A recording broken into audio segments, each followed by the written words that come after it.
Hey everyone, and welcome back. We're not just telling a story. We're stepping right into an old mystery.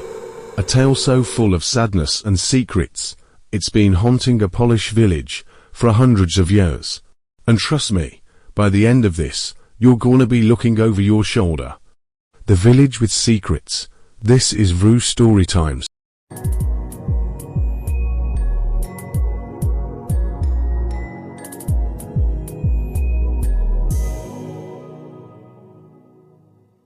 Old Polish village, perhaps with a slight vintage filter.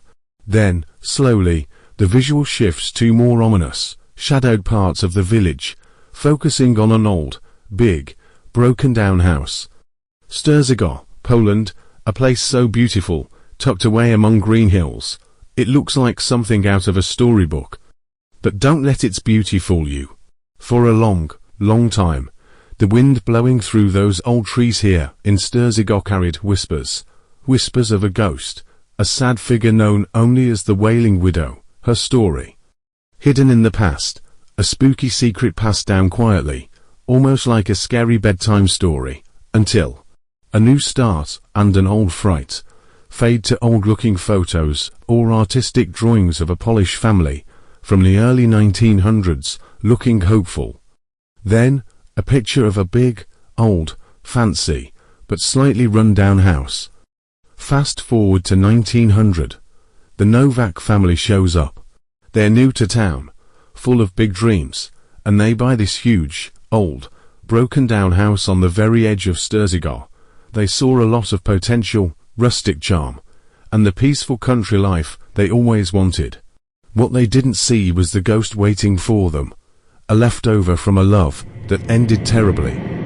Quick shots of creepy details, a door slowly opening, a candle flickering wildly, a quick shadow, all with quiet, unsettling sounds, a faint cry, a distant creak.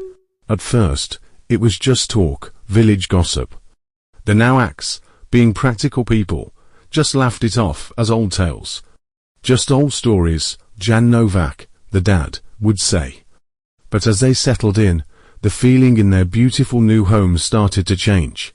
Think cold air that came from nowhere, even when all the windows were shut tight. Doors creaking open by themselves, not just once or twice, but every single night. And then, that sound, a sad, painful crying, echoing through the quiet, dark nights. Not exactly the peaceful country life they signed up for, right? Jacob's big discovery. A broken heart. Jacob, a young man, looking determined, surrounded by dusty, old books and papers in a dimly lit room. Close up on his hand tracing old writing. Their oldest son, Jacob. He wasn't just scared, he was super curious. Driven by a mix of fear and a huge desire to know the truth, he dove headfirst into the village's old records. He just knew there was more to this story, a hidden truth waiting to be found. And that, my friends, is where the real story began. A gentle, dreamlike scene of a young woman in a wedding dress, smiling, perhaps holding hands with a handsome soldier. This is Elara and Kazimierz in happier times. He found her name, Elara, and her story. Oh, it was a real tearjerker. Elara, it turns out, was a lively, energetic person. The kind of person who made every room brighter. She was deeply in love, set to marry a brave soldier named Kazimierz. Their love. Everyone in town talked about it.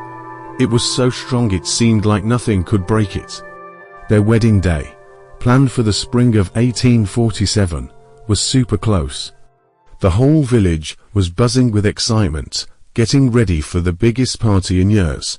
A sudden, sharp cut to a dark, thick forest. The sound of a single, far-off gunshot, or a horse crying out in pain. Then, back to Elara, now looking completely broken-hearted, clutching her wedding dress. But fate, that mean thing, had other plans. Just a few days before they were supposed to get married, Kazimierz, leading his soldiers, was attacked by bad guys. His body was found later, full of arrows, his very last breath. whispered Elara. He never made it home. He never made it to the wedding. The ghost of Elara, in her ripped wedding dress, walking through a moonlit garden, her head down in sadness. The mournful crying sound gets a little louder. Elara, totally broken, never got over it. Her lively spirit died, replaced by endless, painful sadness. She spent her days wearing her ripped wedding dress, a constant, painful reminder of the happiness stolen from her. She would walk these very grounds, the grounds the Nawaks would later buy, her sad cries echoing through the moonlit nights, a haunting song for her lost love. She died just 1 year later, literally from a broken heart. And her final wish, to be buried next to Casimir's, never came true because his body was never found. An unmarked grave, a love that never got its ending. And a ghost, trapped and suffering. Can you even imagine that much pain? The pure unfairness of it all. Jacob's mission, talking to the ghost. Jacob, looking kind and determined, placing wildflowers on an old, mossy stone well in the yard. Focus on his gentle, respectful action. Jacob, now knowing this terrible truth, felt a heavy weight on his shoulders. He saw Elara not as a scary ghost, but as a soul trapped in forever sadness. He just knew, deep down, that he needed to help her find peace, so he started doing something amazing.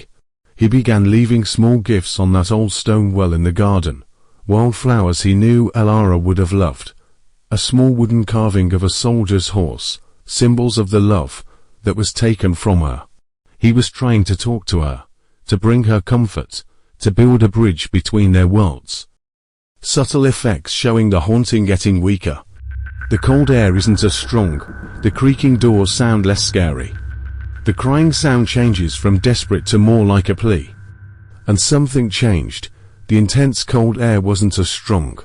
The doors seemed to creak with less meanness, and that heartbreaking crying. It was still there, yes, but it sounded less like deep despair, and more like a desperate, aching request. The Nawaks, who were first scared, slowly started to understand. They weren't just living in a house, they were part of Elara's story. And they held the surprising key to her hundreds of years of pain. The big moment, the storm's release, dramatic storm clouds gathering over the house, lightning flashes now and then, lighting up the old house. The sound of wind howling gets louder, almost like a character in itself. Then came that night. A storm raged, wild and strong. A full moon, big and spooky, broke through the swirling, dark clouds, casting a creepy glow. The air felt full of a strong, unseen energy. Maria, Jan, and their younger kids huddled together inside, super scared. Every creak, every gust of wind, made them shiver. But Jacob, he was pulled, without being able to stop himself, to the glass doors, leading to the garden. He knew this was it. The ghost of Elara appears, clearer and more real than ever, shining in the moon's light. Focus on her eyes, pools of endless sadness, then a single, shiny tear running down her see-through cheek. And there she was, Elara, clearer than ever before, shimmering, see-through, her eyes pools of endless sadness, staring at something far away, a place only she could see.